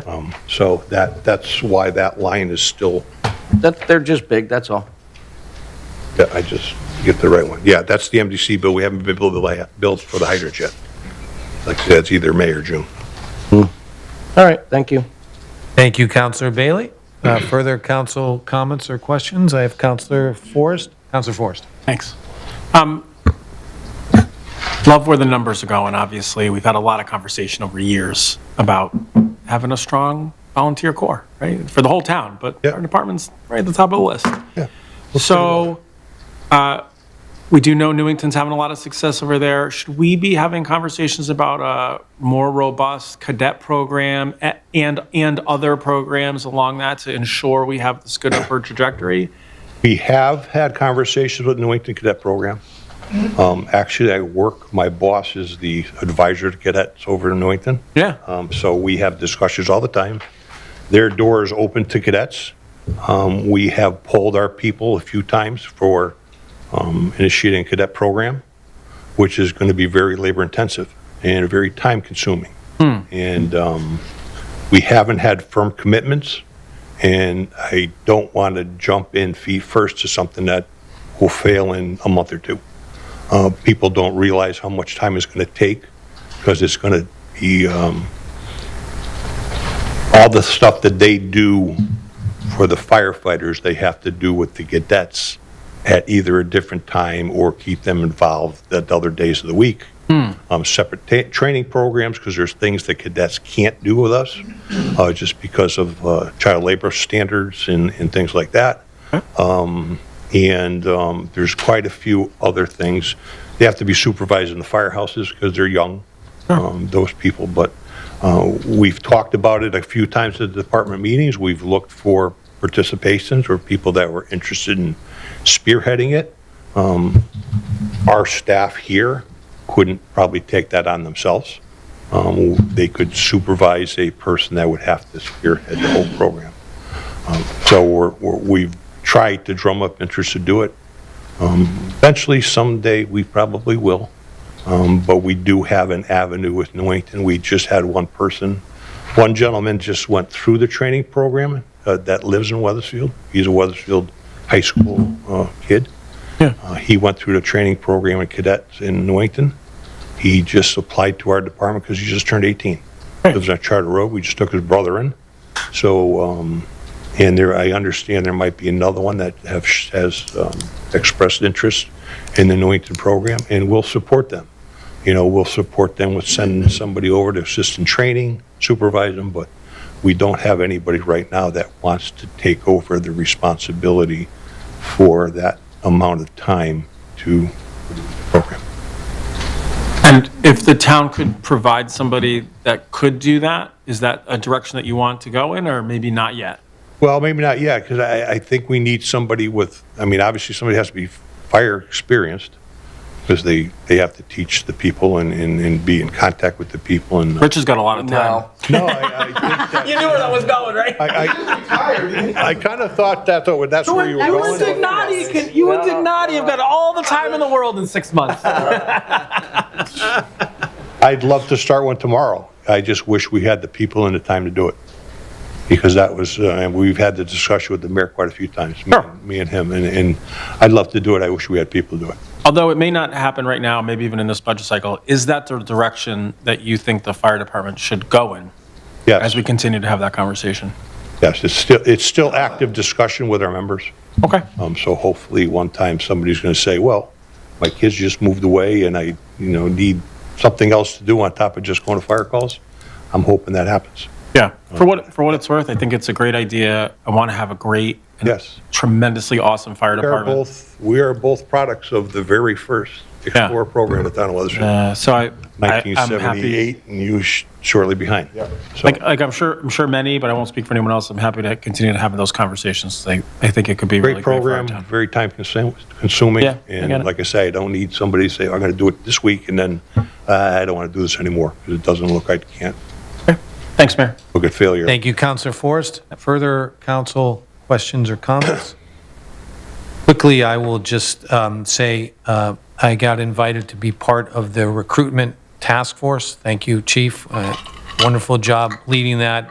I think firefighter Bello, I can't pronounce Hasim's last name, so I will just say Hasim. It's a seam. Kokatovic. Okay. They say it right? People know who he is. Close enough. Close enough. You can't even give it to him, Mickey. Not really, though. Christina, and the efforts you made, the social media, the jumps, the really publicizing the reasons why it's wonderful to be a firefighter. A lot of work was done by you and the team, and was happy to see that, happy to be a small part of that. And you guys, 68 members. I was at a meeting yesterday with other mayors and some town managers at CROG, Connecticut Regional Councils of Government, and they were talking about fire departments all throughout Connecticut losing members. And that's not happening in Wethersfield. And so that's a tribute to you guys. So thank you for that. And Councilor Bailey, you guys, I mean, you're just taking us from strength to strength. The last comment I'll make, and then I think we'll move on to talking about the trucks. And just so some folks may not know this, it's an important and nice fact for Wethersfield. We have the oldest continuous volunteer fire department in the United States. 1803, I believe, is the... May of 1803. Yeah, and I know you guys are not 43 and 45 years. It's not 1803, but it really is a claim to fame. This is our 224th year of a volunteer fire department, and that's pretty special, and we want to keep it a volunteer fire department for as long as we can. So thank you for all you do. Do you want to switch? Oh, Councilor Dirk. Sorry, I just thought of something. So No, that's good. Quickly, Chief. Do you think it will make a difference if there was money set aside to pay somebody to run the program? I haven't been part of some of these conversations. I don't know if this came up or not. But, if there is, you don't have to answer now, of course, but if there is a way to maybe pay somebody to dedicate their time for the training, I think it's something that's worth looking into. We've had that discussion a couple of times with the mayor. I'd hate to say we take somebody off the street and pay them. We pay them more than we're paying our people now for doing the training, I guess what you can say. I mean, we have people that are doing the training for our department that don't get the pay that you're thinking about paying people. And I wasn't really thinking bringing somebody new. I was just thinking if somebody maybe on your team cannot just take the time away, but maybe if they're being paid to put their extra hours, that might work. Could have further discussion. Yeah. Thank you. Thank you, Councilor Dirk. Any other council questions or comments on the operating budget? So why don't you go to, I think the trucks are next. Okay, CNEF. Again, this year, this is now my fourth year requesting funds to replace our 1997 100-foot aerial tower, Truck 32. As I stated in my budget narrative, apparatus replacement is critical to maintain our fleet of emergency vehicles. As our fleet start to age, breakdowns become more frequent, and parts and support for ancillary devices become harder and harder to find and replace. Currently, this apparatus is 29 years old. The NFPA 1900 standard and fire apparatus recommend apparatus over 25 years old be removed from service. Within the past year, this apparatus has been off the line twice for extended periods of 3 or 4 weeks at a time. This does not count the times it's been off the line for a day or two for minor repairs. It doesn't start, dead batteries, charger, or compressor failure. It started smoking in Plainville one day. We were on standby for the funeral. Things like that are not made anymore, so we have to retrofit things or change things. Oil leaks, tires, just general maintenance that it goes off the line for a couple days at a time. Having one of our major apparatus off the line for extended period brings some challenges. Last time when this apparatus was off the line for extended period, we were having some issues with the other 100-foot aerial, but we couldn't take that off the line to troubleshoot that exclusively because that would leave us with none.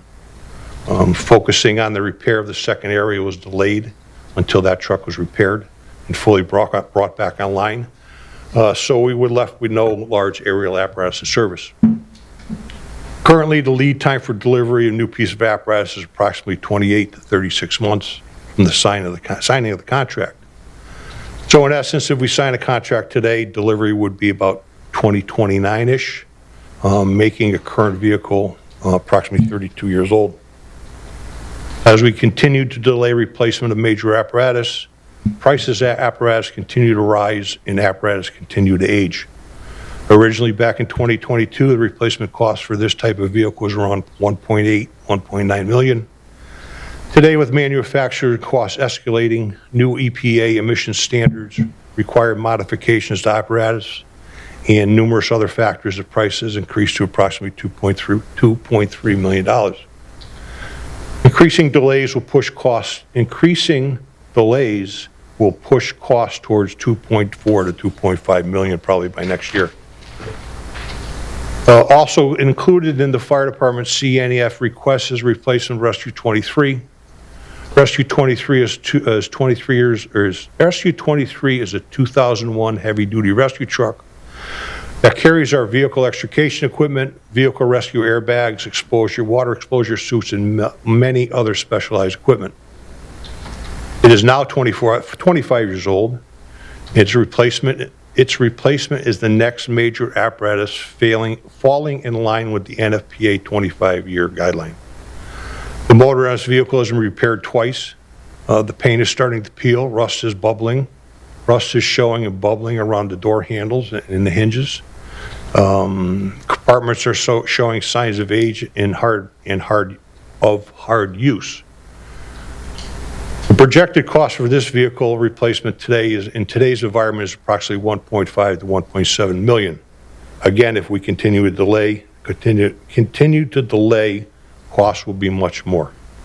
There haven't been any major apparatus replacements since 2018, when 2 pumpers were purchased to replace apparatus that were aging out, a 1989 and a 1976 pumper.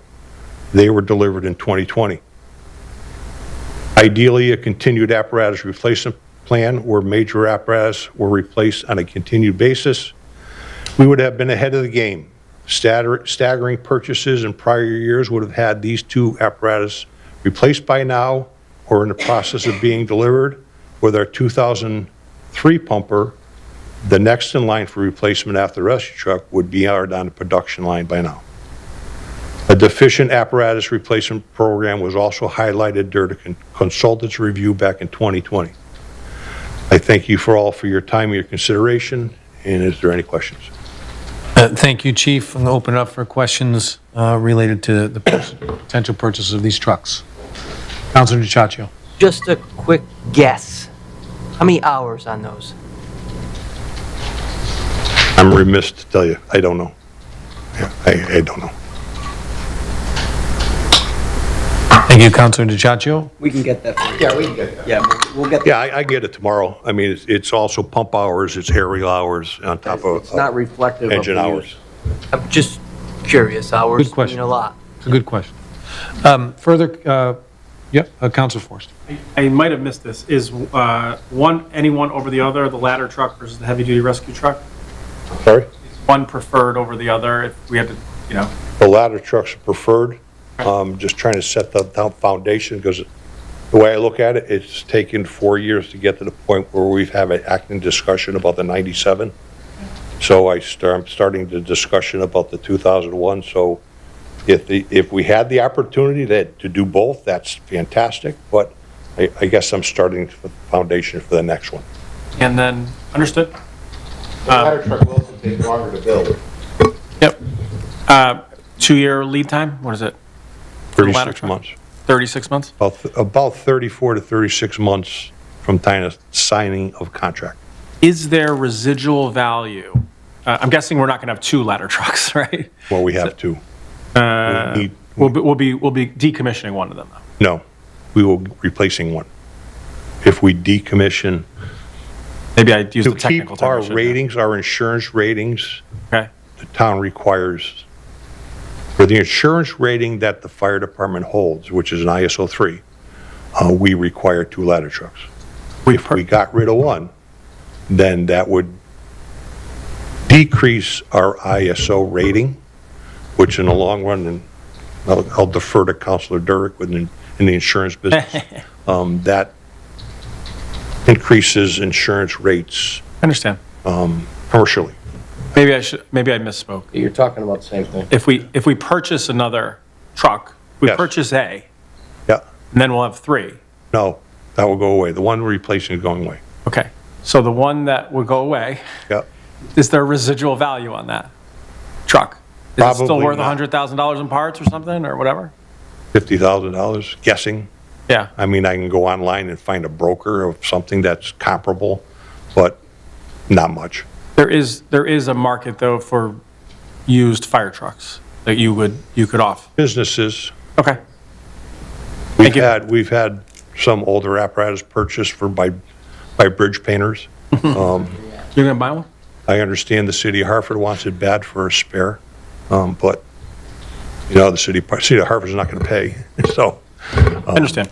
Thank you. Yeah, there is some interest, but to put it back into first-line service will have to be upgraded safety-wise for the stuff that's current.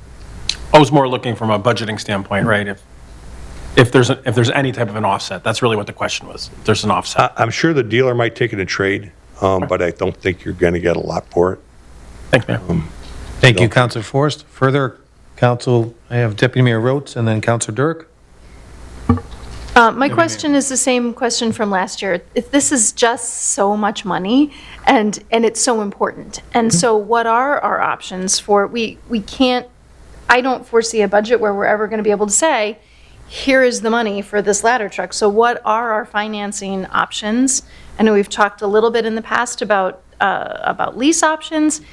It seems like for such an essential piece of equipment, there has to be a way that towns sort it out to make it possible. But we look at this list of priorities and it just doesn't seem possible. So if we could talk through a little bit about what are the possibilities for funding something like this. Yes, good evening. Mike O'Neill, Director of Finance. We'll have an analysis for you next week for all the vehicles that you see listed in the CNEF request and what those would look like under an equipment lease or vehicle lease, which we've done. We have not done that since 2019, but we had a regular program back in the years preceding that where we were leasing, lease financing police vehicles and physical services and fire apparatus as well. So we'll give you a list of the vehicles, the cost, which you see in CNEF, and then what year one lease payment would be under equipment financing.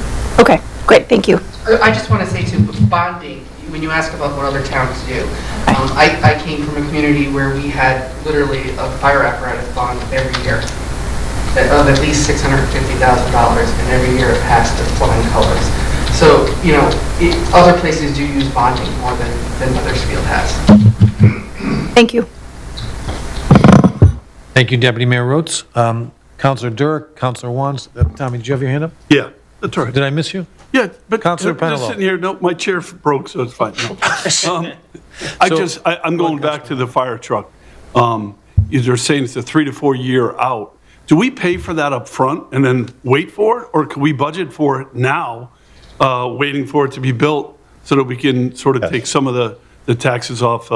They will start, and I don't want to interject. I mean, we gather some information after last year on what the dealer will do, what the manufacturer will do. A down payment next week, we can sign a contract. So just a down payment? Yes. And over time, there's different options, or different pay options, whether they use leasing to pay for those options through their leasing company, through the town's leasing company, but the manufacturer will have finance options available. They will work with you to. It just spreads it out a little bit so everybody doesn't get whacked so hard, that's all. And we broke down over time a couple quotes from them last year. Yeah. And I know for the it was 2 pumpers, wasn't it, Councilor Bailey, that we bought? I think it was over 10 or 15 years.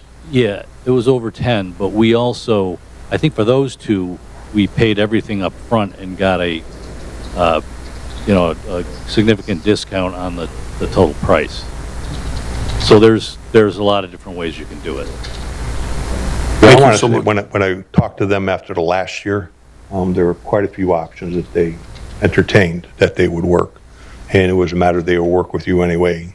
They will take a $250,000 deposit right now and sign a contract and over time, pay for the rest. But Yeah, see, that's there are something options out that's there. so doable for our town and for us to do, but thank you, both of you. Thank you. Thank you, Councilor Pentelow, Councilor Durek, and then Councilor Wands. Thank you, Mayor. Yeah, my question is along the same lines. If you can get a lot of those different proposals, one of the things that I was thinking of is bonding, because the equipment just gets more expensive each year. And just looking at the police presentation last night, just their request is about 60% of what we usually budget for CNEF.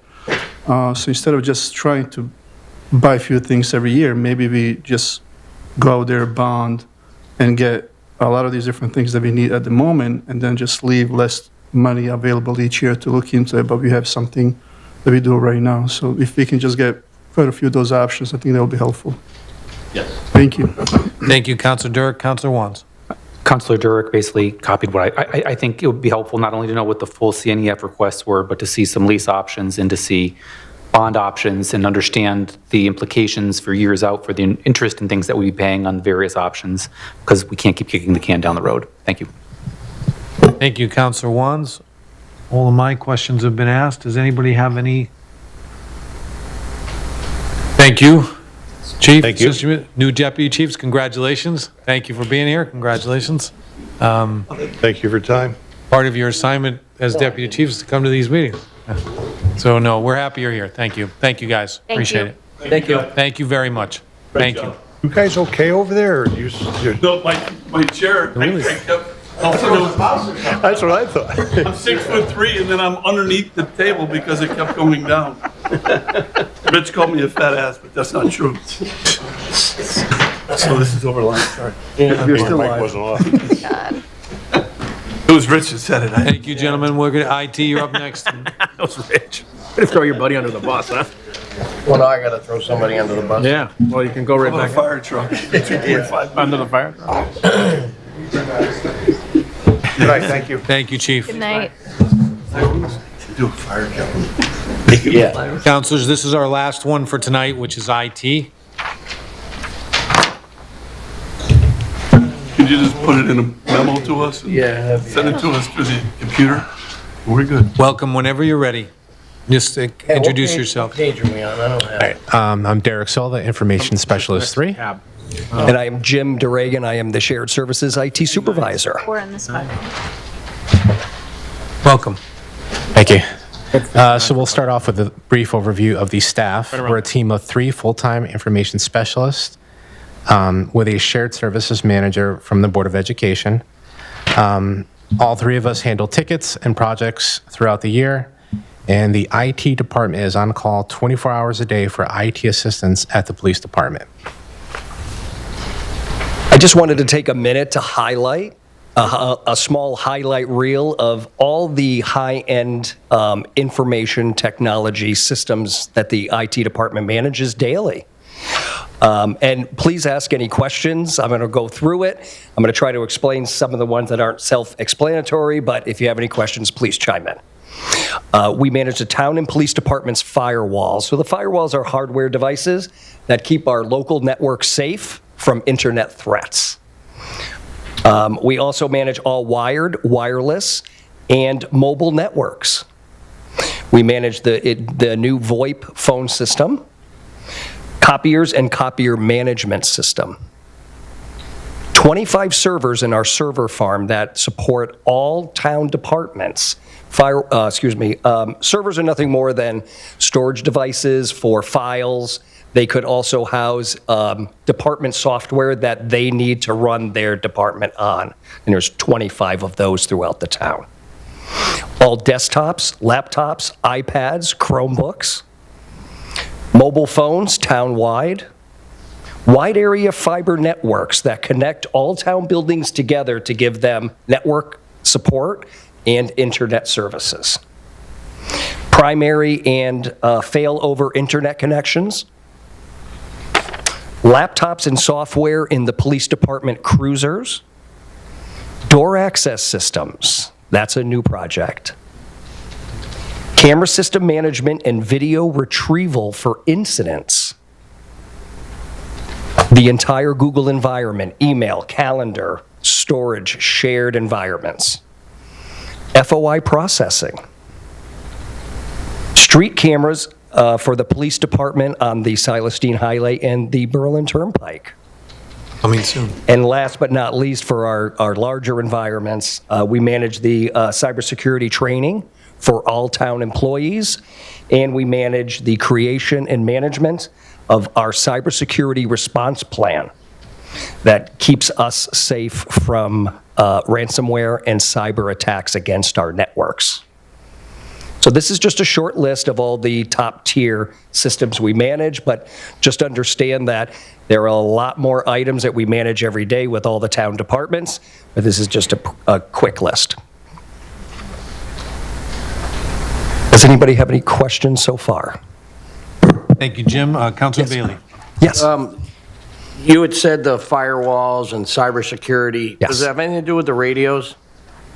So the radio system is separate, but they also have their own firewalls also that we help manage. Is that, you help manage it? Is there some way we can hop off one or the other to try to save some money?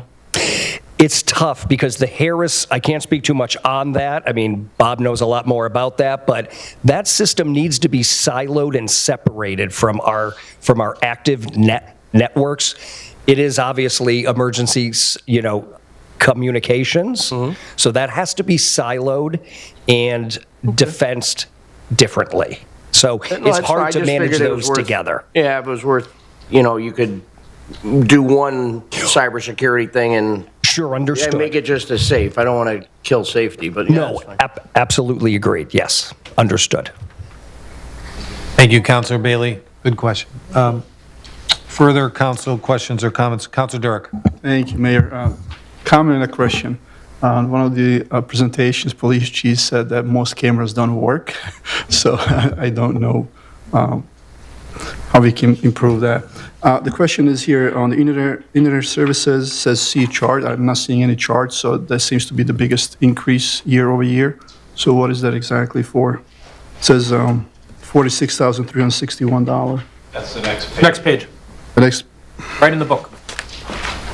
Oh, that's the chart. Okay. So what are some of the major upgrades that we are doing there?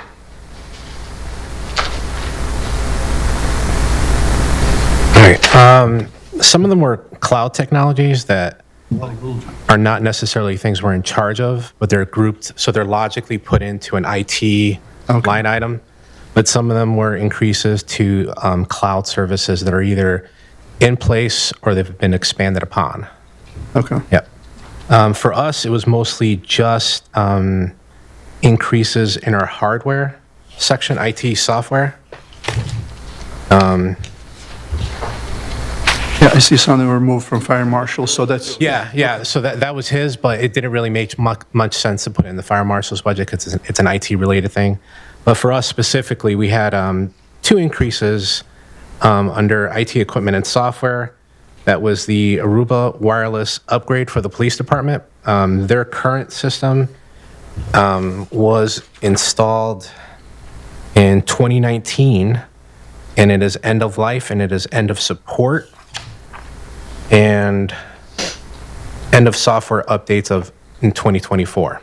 So we've got a lot of use out of it, so we're trying to put that so that they can continue their operations. The second one was for us was the camera system. It's been very useful. We've used it for hit and runs in the parking lot.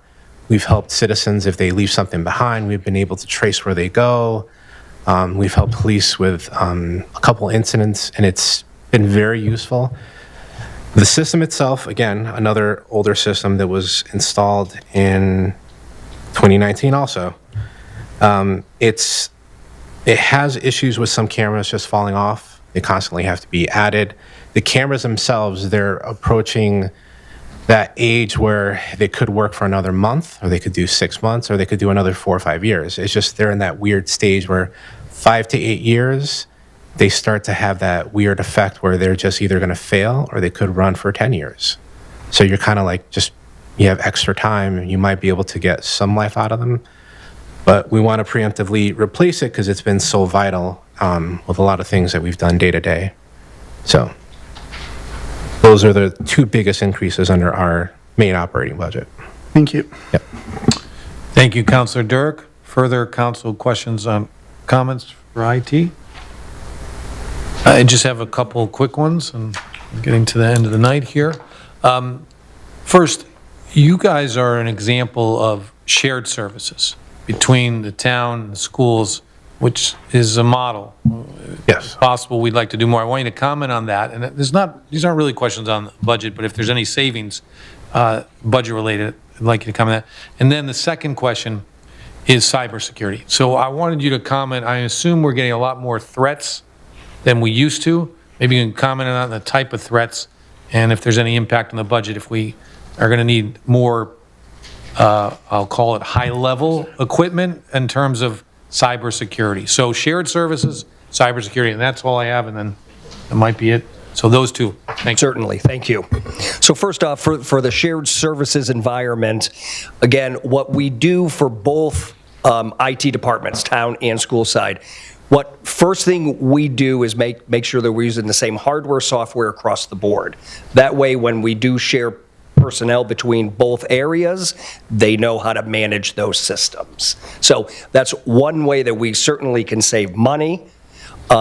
Secondly, for example, the door access system that this project we are currently engaging in. This is a true shared services environment. Both the town and the schools will be sharing one rather expensive door access server that will manage all of the door access throughout the town. The benefit of that is, A, we are sharing a single server. That's great, that's a start. Also, two, it will allow all town and school employees to have one badge and move about the district and town as needed to gain access to the building. So that's an example of a shared services environment where we are saving money. And there's other numerous aspects to it also. Cybersecurity-wise, we are seeing an increase in threats. We read the news every day, and we see it. We watched our firewalls on both the town and school sites have a huge uptick in cyber attacks against them. Our firewalls are AI-driven. They can thwart almost all of those attacks, but we have to watch the logs. We got to keep an eye on these things. Currently, our defensive posture for cybersecurity is very good and is holding well. We are always evaluating this because this environment changes daily, weekly, and especially now with the bad actors using AI to create malware and cyber attacks against our networks, we have to be ever diligent. So we are certainly ramping up for that. We, as a matter of fact, our team just met the other day with the state of Connecticut Cyber Operations Division to help us with our response plan. We're always looking at that, changing it, altering it, editing it, making it better.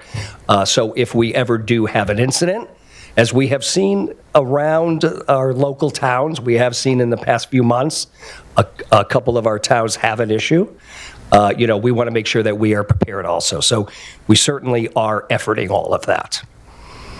Thank you, Jim. Derek, thank you for the good work you do. Does anybody have anything else before we close out the evening?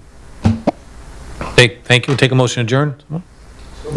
Councilor Derek, Councilor Forrest, all in favor? Yes. Aye, we are adjourned. Next budget workshop is next Wednesday.